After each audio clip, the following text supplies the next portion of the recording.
Drops for Draisaitl. McDavid surveys. Bouchard a drive. That one caught Hyman and bounced home. And another for the lead. And Hunter. And here's Young. Backtracks, 5-2. Young lets it go. And hits! Woo! Ice cold. White will throw it inbounds.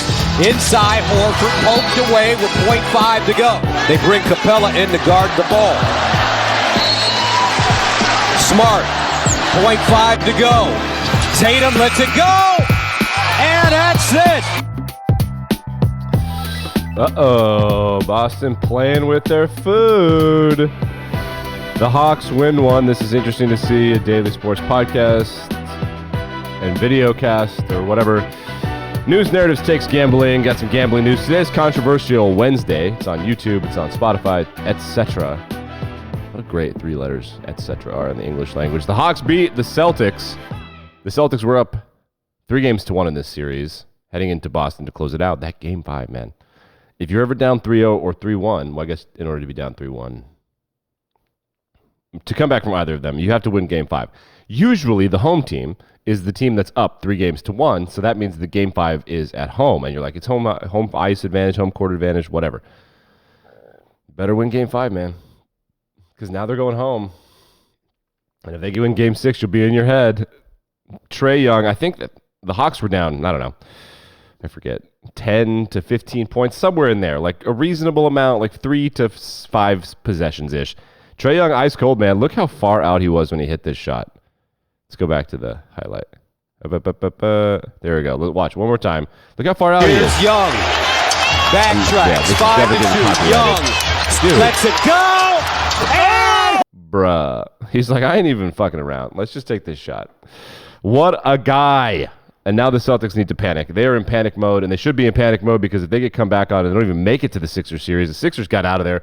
They got Joel Embiid healthy. They killed the Nets when they could. They found a way to do it in the Sixers, or the Celtics did not. Also last night, the Denver Nuggets, they stopped playing with their food. They complete the gentleman's sweep of the Timberwolves by 3 points. They get out of there. 112-109. Anything interesting happened in that game? That's the series I just don't give a shit about. Like they won. They should have won. Jamal Murray, 35 points. Jokic, 28 points. He seems like he's conserving himself really well, or he's out of shape. I think he's conserving himself, but we'll find out. Also yesterday, the Islanders go to Carolina and they win game 5, 3-2. Same exact thing as Boston. The difference is that Carolina's 3 best players, 3 of their 5 best players are hurt and out for like a while.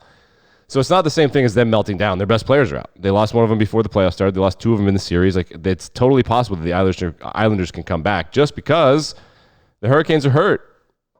And it doesn't really matter who wins the series because the Hurricanes cannot compete. I forget who they're in the bracket with. I think that they would play. So the winner of Toronto, Tampa will play the winner of Boston and Florida.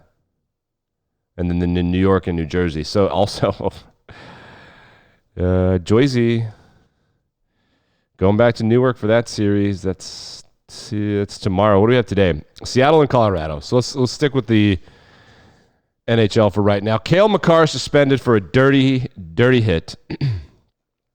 And it was incredibly dirty. I have it. Do you want to watch it? Here we go. Let's watch it. Handed. Breakaway for Jared McCann. Stopped. Old school. Stand up. So dirty. Heavy hit. Just insanely dirty. He was allowed to play. Carr all over McCann. He was suspended for 1 game. It was incredibly dirty. This is really important because Colorado is already shorthanded. Their captain, Gabriel Landeskog, has not played all year. They've been without him all year. However, they're without him, and he's super good. And like without him and some other guy, Nassim Kadri, I don't think they can win. But they definitely can't win without those 2 guys and Cale Makar. They are at home. The series is tied 2-2. It's getting kind of nasty. The Toronto Maple Leafs have a chance to close out a series. That's tomorrow. So the 2 games in the National Hockey League today, the Panthers and the Bruins and the Kraken and the Avalanche. This is starting to slow down. We have no one in the NHL has moved through thus far. The way it stands right now, Dallas, they won yesterday 4-0 at home. They lead that series 3-2. The Hurricanes lead 3-2. The Oilers won last night. The goal off the face, which we'll get to in a second again. They win that game 6-3. They were basically in control of the game the entire way. Who wants to see a guy score a goal by getting hit in the face? Who wants to see it? Let's do it. Dental bill here. Keep an eye on in this the puck. Fucking head. Rolling puck. In the dome. It hit him in the face. It hit him in the mouth. He got hit in the mouth with the slap shot. I think so. Was it? I think it was deflected first. Let's find out. And bounced home.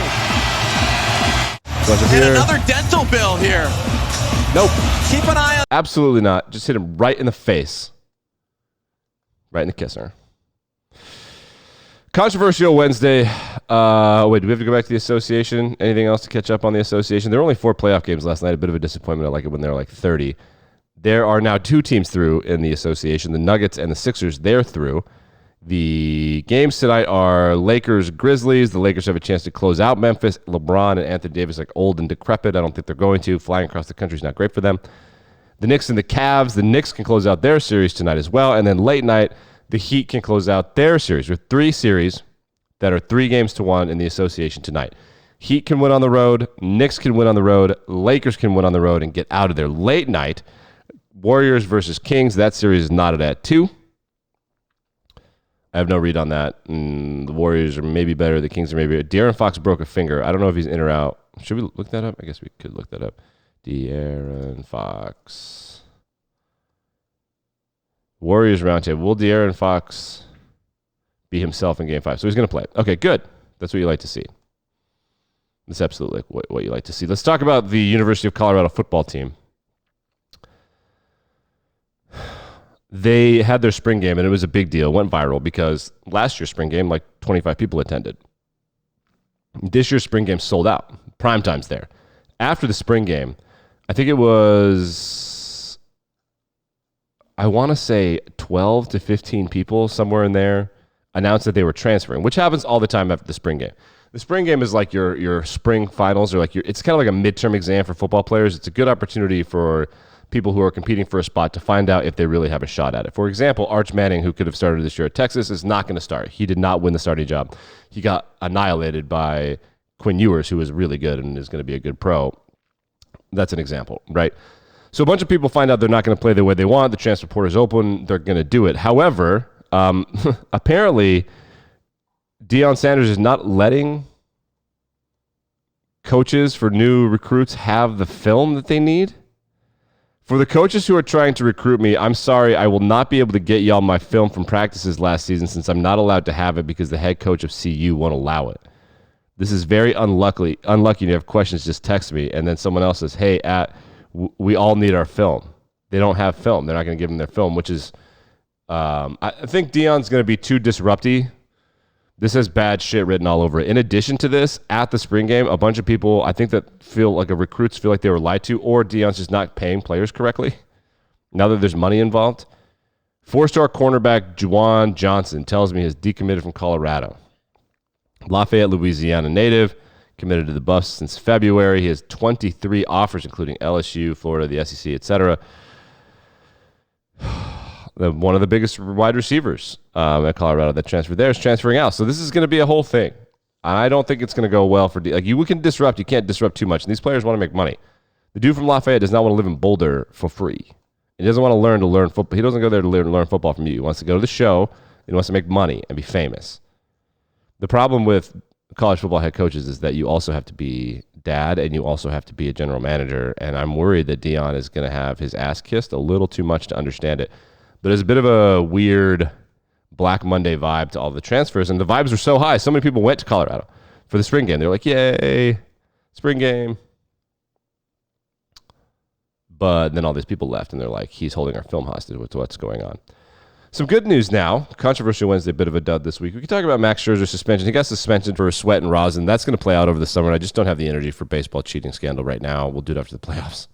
You could do that perpetually. Phil Knight, the guy, the genius whose movie's in theaters right now, is he a movie director? No, he's the guy that made Nike and Jordan brand exactly what they are now. He was like, we need to pair with Michael Jordan. There's a movie about that. That's what I mean. It's in theaters. Everybody likes it, allegedly. The co-founder said Portland is in a crisis. He has donated $400 million to rebuild Portland's black community. Portland seems cool. It is a disaster there. Portland and San Francisco are having real crises similar to New York in the 1970s where there's just like looting. I saw a TikTok of there's a Target in downtown San Francisco. I've been at this Target. You know when you go to CVS and like the razors and things are kind of locked and you have to get someone to open them for you? They do that because they're super valuable for how small they are. They make them super interesting to steal. Makeup is like that too. That's why, because it's super valuable for how easy it is to steal. Every single thing in Target in San Francisco is locked up. All of it. The entire store is locked up. I've been to that Target. It is bananas. Portland has a similar vibe, and it needs people to figure this out. So on Monday, Phil Knight announced that they're donating nearly $500 million. They're calling it the 1803 Fund. Or they haven't invented it, but it's a project that was recently established. 1803 Fund is a nonprofit, private investors in philanthropy, and it references the Lewis and Clark thing, yada, yada, yada, yada, which is when they kidnapped Sakakawea and made her teach them how to walk across the country or something. And they, made it to Portland. So, good news for Portland. Should we do more good news on the show? There's good news in sports. Sports are fun. They're enjoyable. The odds shifted for Will Levis. We talked about that, I hope, yesterday, and if we didn't, we should have. Will Levis is now the betting favorite to go first overall. A lot of other sportsbooks have simply removed the ability to bet on some of the top draft picks because the information is starting to leak a little bit. Levis told his family he's going number 1 overall, which is apparently where this came from. I'm telling you right now, if odds move that quickly, do not bet on that bet. Oh, so his odds are not as good. So Bryce Young's are still the favorite to go first overall on FanDuel. Number 1 overall pick, Bryce Young, minus 1,000. That is bananas. The second best favorite is Will Levis. The third best favorite is CJ Stroud. There are others on the board. That's preposterous. The other one is number 6 overall pick. Devin Witherspoon is an enormous favorite, followed by Jalen Carter. That's the Lions pick. Those are where the biggest reads are. Nobody has any read on this. We'll go through it tomorrow and see if there's something to work on. But the number 1 overall pick, betting on it, it is too late. It is too late to bet on the first overall pick. The odds have moved too much. They know something, or they're pretending to know something. It's fishy. Get the fuck out of there. Don't do that. All right. Tomorrow is the NFL draft. Finally. God, it's going to be a 9-hour TV show where they make 32 announcements and show the same 40 clips of dudes making tackles. Ugh. It's a great TV show. It could be done quicker. That's all I'm saying. We'll criticize it tomorrow. See you then.